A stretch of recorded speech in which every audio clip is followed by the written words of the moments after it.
മറ്റൊരു ഓൺലൈൻ ക്ലാസ്സിലേക്ക് സ്വാഗതം. +2 ഫിസിക്സുമായി ബന്ധപ്പെട്ട ഇലക്ട്രിക് ചാർജസ് ആൻഡ് ഫീൽഡ്സ് എന്ന ചാപ്റ്ററിനെ കുറിച്ചാണ് പഠിച്ചുകൊണ്ടിരുന്നത്.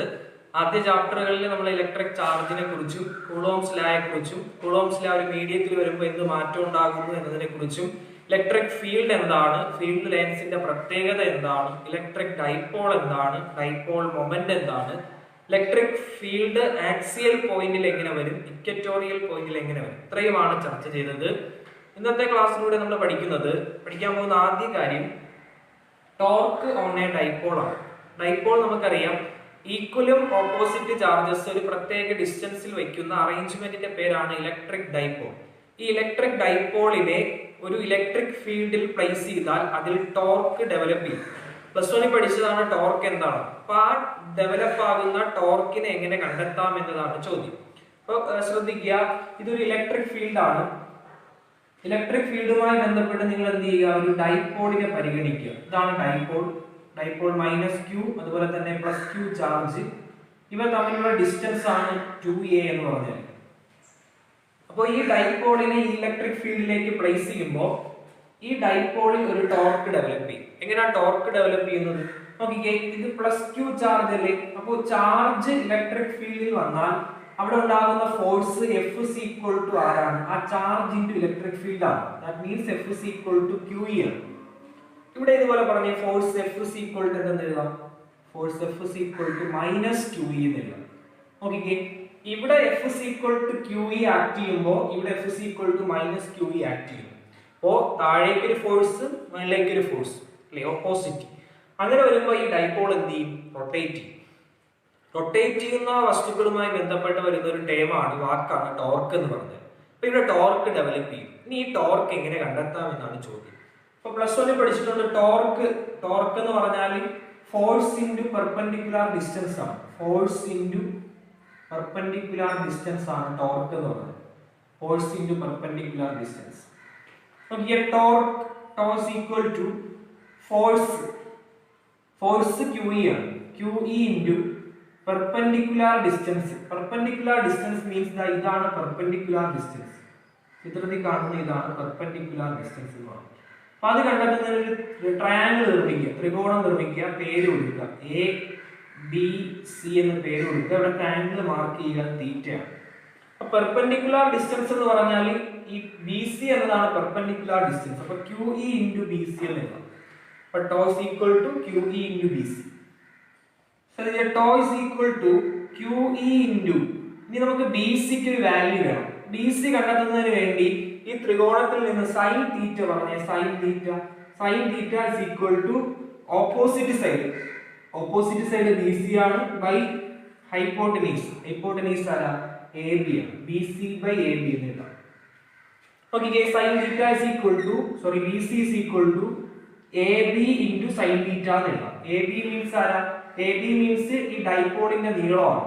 ഡൈപോളിന്റെ നീളം 2a ആണ്. അപ്പോ 2a sin തീറ്റ എന്ന് എഴുതാം. BC എന്ന് പറഞ്ഞാൽ 2a sin തീറ്റ ആണ്. ഈ വാല്യൂ ഇവിടെ അപ്ലൈ ചെയ്താൽ QE ഇൻറ്റു എന്ന് എഴുതാം 2a sin തീറ്റ എന്ന് എഴുതാം. ഇവിടെ നോക്കുമ്പോൾ അറിയാം, ഈ പറഞ്ഞ 2a ഇൻറ്റു Q എന്ന് പറഞ്ഞാൽ കഴിഞ്ഞ ക്ലാസ്സിൽ പഠിച്ച ഏതാണ്? ഡൈപോൾ മൊമെന്റ് ആണ്. ഡൈപോൾ മൊമെന്റിനെ ഡിനോട്ട് ചെയ്യുന്നത് P എന്ന ലെറ്റർ ആണ്. ഡൈപോൾ മൊമെന്റ് കണ്ടെത്താൻ ചാർജിനെ ഡിസ്റ്റൻസ് കൊണ്ട് ഇൻഡ്യൂ ചെയ്യണം. അപ്പൊ P is equal to 2AQ എന്ന് കിട്ടും. സ്വാഭാവികമായിട്ട് equation tau equal to PE എന്ന് എഴുതാം, സൈൻ തീറ്റ എന്ന് എഴുതാം. അതിൽ നിന്ന് tau equal to vector P cross vector E എന്ന് എഴുതാം. അപ്പോൾ ടോർക്ക് കണ്ടെത്തുന്നതിനുള്ള ഫോർമുലയാണ് ഒന്നുകിൽ tau equal to PE sine theta എന്ന് പറയുക, അല്ലെങ്കിൽ equal to P cross E എന്ന് പറയുക. അപ്പോൾ ഒരു ഡൈപോളിനെ ഇലക്ട്രിക് ഫീൽഡിൽ പ്ലേസ് ചെയ്താൽ ഉണ്ടാകുന്ന ടോർക്കിന്റെ ഇക്വേഷൻ PE സൈൻ തീറ്റ ആണ്, അല്ലെങ്കിൽ P ക്രോസ് E ആണ്. അപ്പൊ ഇത് പരീക്ഷയ്ക്ക് ചോദിക്കും. കാര്യം 3-4 ചാപ്റ്ററുകൾ നമ്മൾ പഠിക്കുന്നത് മാഗ്നറ്റിക് ഫീൽഡുമായി ബന്ധപ്പെട്ടാണ്. അപ്പൊ ആ സമയത്ത് അവിടെ ക്രിയേറ്റ് ചെയ്യപ്പെടുന്ന ടോർക്കിന്റെ സമവാക്യം എന്ന് പഠിക്കും. അപ്പൊ ഡൗട്ട് വരാൻ സാധ്യതയുണ്ട്. ഇലക്ട്രിക് ഫീൽഡുമായി ബന്ധപ്പെട്ട് വരുന്ന ടോർക്ക് PE സൈൻ തീറ്റ അല്ലെങ്കിൽ P ക്രോസ് E ആണെന്ന് എന്ത് ചെയ്യുക, പഠിച്ചു വെച്ചിരിക്കും. അടുത്തൊരു കാര്യമാണ് ചാർജ് ഡിസ്ട്രിബ്യൂഷൻസ്. അതായത് ചാർജ് ഡിസ്ട്രിബ്യൂട്ട് ചെയ്യുന്നതുമായി ബന്ധപ്പെട്ട് മൂന്ന് കാര്യങ്ങൾ, മൂന്ന് ടേമുകളുണ്ട്. ഓർത്തിരിക്കുക. ഒന്ന് linear charge density. Linear charge density എന്താണ്? സർഫസ് ചാർജ് ഡെൻസിറ്റി എന്താണ്? വോളിയം ചാർജ് ഡെൻസിറ്റി എന്താണ്? ലീനിയർ ചാർജ് ഡെൻസിറ്റിയെ ഡിനോട്ട് ചെയ്യുന്ന ലെറ്റർ ലാംഡയാണ്. സർഫസ് ചാർജ് ഡിനോട്ട് ചെയ്യുന്ന ലെറ്റർ സിഗ്മയാണ്. വോളിയം ചാർജ് ഡെൻസിറ്റി ഡിനോട്ട് ചെയ്യുന്ന ലെറ്റർ റോയാണ്. അപ്പോ linear charge density lambda, surface charge density sigma, volume charge density rho. ഓരോന്നെന്താ നോക്കിയേ. Linear charge density. Linear charge density എന്ന് പറഞ്ഞാൽ ഒരു പർട്ടിക്കുലർ ലെങ്ത് ഉള്ള ഒരു ബോഡി, ആ വസ്തുവിൽ യൂണിഫോംലി ചാർജ് ഡിസ്ട്രിബ്യൂട്ടഡ് ആണ്, ക്യൂ എമൗണ്ട് ചാർജ് ഡിസ്ട്രിബ്യൂട്ട് ചെയ്തിട്ടുണ്ട് എങ്കിൽ ഈ ലീനിയർ ചാർജ് ഡെൻസിറ്റി ലാംഡ കണ്ടെത്താൻ പറഞ്ഞാൽ ഈ ഡിസ്ട്രിബ്യൂട്ട് ചെയ്ത charge Q divided by length L കണ്ടെത്തിയാൽ മതി. അപ്പോ Q ബൈ L ആണ് ലീനിയർ ചാർജ് ഡെൻസിറ്റി. ഒരു റോഡുമായി ബന്ധപ്പെട്ട് വരുന്ന ചാർജ് ഡെൻസിറ്റി ലീനിയർ ചാർജ് ഡെൻസിറ്റിയാണ്. യൂണിറ്റ് പഠിക്കുക. ചാർജിന്റെ യൂണിറ്റ് കൂളോം ആണ്, ലെങ്തിന്റെ മീറ്റർ ആണ്. അപ്പൊ കൂളോം പെർ മീറ്റർ ആണ് ഇതെന്ന് പറഞ്ഞാൽ ലീനിയർ ചാർജ് ഡെൻസിറ്റിയുടെ യൂണിറ്റ് എന്ന് പറഞ്ഞത്. രണ്ടാമത്തേതാണ് surface charge density. Surface charge density എന്ന് പറഞ്ഞാൽ ഈ ചാർജിനെ ആ ബോഡിയുടെ ഏരിയ കൊണ്ട് എന്ത് ചെയ്യണം? ഡിവൈഡ് ചെയ്യും. Surface charge density sigma equal to charge Q by area. Unit coulomb per metre square എന്ന് വരും. Volume charge density rho equal to Q by എന്തെന്ന് വരും? വോളിയം ബി എന്ന് വരും. ഇതാണ് മൂന്ന് ഡിസ്ട്രിബ്യൂഷൻ, ചാർജിന്റെ ഡിസ്ട്രിബ്യൂഷൻസുമായി ബന്ധപ്പെട്ട് വരുന്ന മൂന്ന് ടേംസ്. നമ്മുടെ ഗോസസ് തിയറത്തിന്റെ ആപ്ലിക്കേഷൻസ് പഠിക്കുമ്പോൾ ഇത് കൂടുതൽ അവിടെ വേണ്ടി വരും. ഇപ്പൊ ഇത് ഇത്രയും കാര്യം ഒന്ന് ഓർത്തിരിക്കും. മറ്റൊരു പ്രധാനപ്പെട്ട ചോദ്യമാണ് ഇലക്ട്രിക് ഫ്ലക്സ് എന്താണ്? ഇലക്ട്രിക് ഫ്ലക്സിനെ ഡിനോട്ട് ചെയ്യുന്ന ലെറ്റർ ഫൈ ആണ്. ഇലക്ട്രിക് ഫ്ലക്സ് എന്താണെന്ന് ചോദിച്ചാൽ the number of electric field lines penetrating normal to the surface is called electric flux. ഒരു സർഫസിലൂടെ പാസ് ചെയ്തു പോകുന്ന ഇലക്ട്രിക് ഫീൽഡ് ലൈൻസ് എത്രയാണോ അതിനെ പൊതുവെ പറയുന്ന പേരാണ് ഇലക്ട്രിക് ഫ്ലക്സ് എന്ന് പറഞ്ഞാൽ ഡിനോട്ട് ചെയ്യുന്ന ലെറ്റർ ഫൈ ആണെന്ന് എന്ത് ചെയ്യുക? ഓർത്തിരിക്കുക. ഇതൊരു സർഫസ് ആണെന്ന് നിങ്ങൾ കരുതുക. സർഫസുമായി ബന്ധപ്പെട്ട് വരുന്ന ഏരിയ, സർഫസ് ഏരിയയാണ് ഈ പറഞ്ഞ ds. ഇതാണ് ഇലക്ട്രിക് ഫീൽഡിനെ റെപ്രസെന്റ് ചെയ്യുന്നത്. ഇലക്ട്രിക് ഫീൽഡ് ഇതാണെന്ന് കരുതുക. അപ്പൊ ഇലക്ട്രിക് ഫീൽഡിനും സർഫസ് ഏരിയയ്ക്കും ഇടയിലുള്ള ആംഗിൾ ആണ് ഈ പറഞ്ഞ തീറ്റ. അപ്പോൾ ഇലക്ട്രിക് ഫ്ലക്സ് ഫൈ കണ്ടെത്തുന്നതിന് വേണ്ടി നിങ്ങൾ ചെയ്യേണ്ടത് ഈ ഡോട്ട് ds കണ്ടെത്തുക എന്നുള്ളതാണ്. ഈ ഡോട്ട് ds ശ്രദ്ധിക്കുക. ഈ സർഫസ് ഏരിയ, സർഫസുമായി ബന്ധപ്പെട്ട് വരുന്ന സർഫസ് ഏരിയ എല്ലായ്പ്പോഴും ഒരു വെക്റ്റർ ക്വാണ്ടിറ്റി ആണ്. അതുപോലെ തന്നെ ഇലക്ട്രിക് ഫീൽഡ് ഒരു വെക്റ്റർ ക്വാണ്ടിറ്റി ആണ്.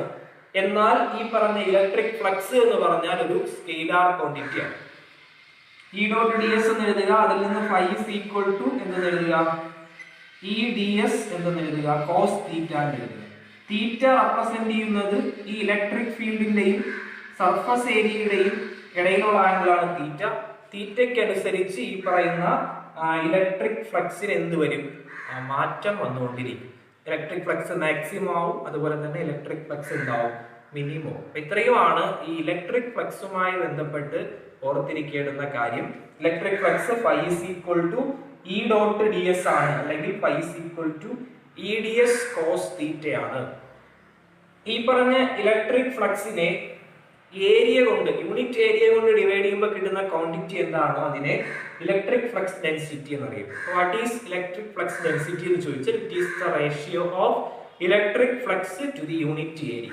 ഇലക്ട്രിക് ഫ്ലക്സിനെ യൂണിറ്റ് ഏരിയ കൊണ്ട് ഡിവൈഡ് ചെയ്യുമ്പോൾ കിട്ടുന്നതാണ് ഇതെന്ന് പറഞ്ഞാൽ, അല്ലെങ്കിൽ യൂണിറ്റ് ഏരിയയിലെ ഇലക്ട്രിക് ഫ്ലക്സ് ആണ് ഇലക്ട്രിക് ഫ്ലക്സ് ഡെൻസിറ്റി എന്ന് ഓർത്തിരിക്കുക. അപ്പൊ ഇന്നത്തെ ക്ലാസ്സിലൂടെ നമ്മൾ പഠിച്ചത് ഒരു ഡൈപോളിൽ ക്രിയേറ്റ് ചെയ്യപ്പെടുന്ന ടോർക്ക് എങ്ങനെ കണ്ടെത്താം, പ്രധാനമായിട്ടും വരുന്ന ചാർജിന്റെ ഡിസ്ട്രിബ്യൂഷൻസ് ഏതാണ്, ഇലക്ട്രിക് ഫ്ലക്സ് എന്താണ്, ഇലക്ട്രിക് ഫ്ലക്സ് എങ്ങനെ കണ്ടെത്താം, അതുപോലെ തന്നെ ഇലക്ട്രിക് ഫ്ലക്സ് ഡെൻസിറ്റി എന്താണ്. ഇത്രയും കാര്യം എന്ത് ചെയ്യുക? ഓർത്തിരിക്കുക. പിന്നെ ഏകദേശം ഒരു 2 കാര്യം കൂടെ പഠിക്കുമ്പോൾ എന്താണ് ഗോസസ് തിയറം എന്നും ഗോസസ് തിയറത്തിന്റെ ആപ്ലിക്കേഷൻ എന്താണെന്നും കൂടെ പഠിക്കുമ്പോൾ ആദ്യ ചാപ്റ്ററായ എന്ത് ചെയ്യും? Electric charges and fields